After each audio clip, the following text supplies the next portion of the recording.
this is a common theme you hear, that people don't care about privacy, that young people don't care about privacy, that by the act of being on Facebook we demonstrate we don't care about privacy. And that's largely complete nonsense, and you know, anybody who pays attention to people knows that's true. I mean, people care a lot about privacy. There's a couple of things going on. I mean, Facebook is in the deliberate business of making sure you don't think about privacy when you're there. Right? They make money the more you post, the more you link to. So, and there's been great research done out of Cambridge University looking at about 40 different social networking sites. And all of them very deliberately hide any kind of indications about privacy in order not to make it salient. I mean, a lot of good psychological studies show that people don't think about privacy unless they're made to think about it. I mean, you're on Facebook to talk to your friends. And especially young people, they know they don't go on Facebook, they don't get to talk to their friends, they don't get invited to parties, they never get laid. I mean, right, your social life starts failing. So you have basically no choice. And you can't make a decision based on privacy or other things more important. Right? That being said, young people spend a lot of effort trying to control their privacy on sites like Facebook.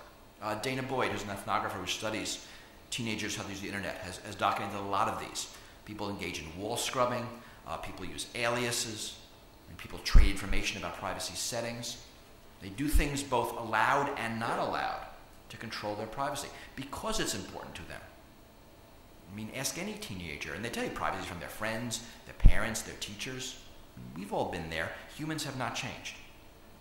I mean, what's going on is we have these socio-technical systems that are now intermediating these exchanges that have a different agenda, right? That deliberately try to make your privacy settings obscure. When you go on Facebook, I mean, I'm just using them as an example because they're big, and now a window pops up and says, changes made to the privacy policy. You have to read this and accept it. You're busy, right? You're going on to do something interesting. You're going to click the button that says, make this thing go away as absolutely fast as possible and stop annoying me. Right? And that's the button that is going to be give up your privacy. People are not making this decision knowingly or willingly. They're not reading those absurd privacy policies, you know, that are thousands of words long and make no sense once you've read it. You know, when I load an app on this iPhone, I get you know, there's a policy there about what the app is allowed to do. Think anybody in the world reads it? No, you want to play Angry Birds. I mean, and yes, you're giving up your privacy, but you are not an informed citizen. You're not making an informed decision. I mean, this is exactly where governments step in. Right? You can't tell the difference between snake oil and a real pharmaceutical, so what the hell, just take what you want. That's not what we do. I mean, there's a lot going on here. You know, you hear a lot about the death of privacy. And you know, honestly, you hear it a lot by CEOs. I mean, I've had quotes from, I think I have some of them here. Where's my page? From Scott McNealy of Sun, Larry Ellison has talked about it, Mark Zuckerberg of Facebook, Eric Schmidt of Google, all talking about the death of privacy.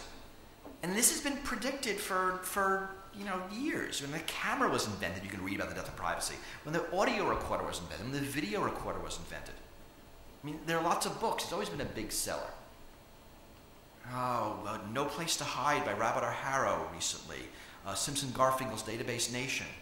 Transparent Society, David Brin. It's actually a book in 1969 called The Death of Privacy, where you can read the same things we're talking about now.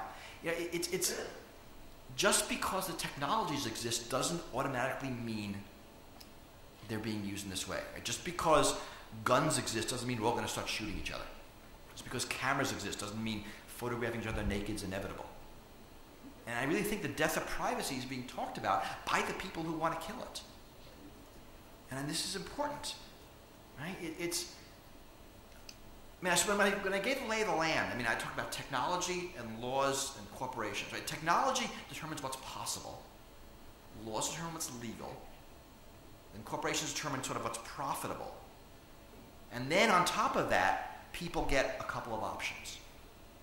Only what the other steps give them. And we're seeing a world where I think laws are largely abdicating and giving the users very little choice, who don't even have a consumer relationship with a lot of these companies. So to a very real extent, I think that data is the pollution problem of the information age. I mean, think about it. All processes produce it. It stays around. And what we're talking about here are the secondary uses, how to dispose of it. Right? And we don't know what the future is going to look like.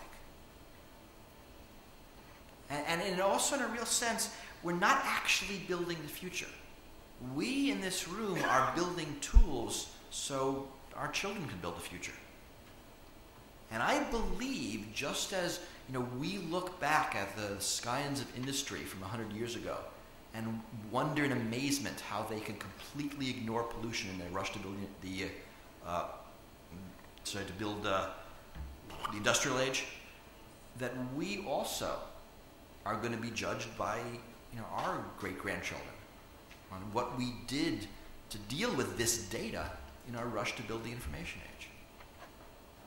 And these questions are really important. And it's not enough to say, oh, people don't care about privacy, or oh, they're clicking the licenses and so too bad for them. We are actually trying to set policy that determines what our world will look like. Okay, I didn't want to interrupt you there, Bruce, because one of the facts on your fan site was that you can make me disappear just by thinking it. I only use that power for good, though.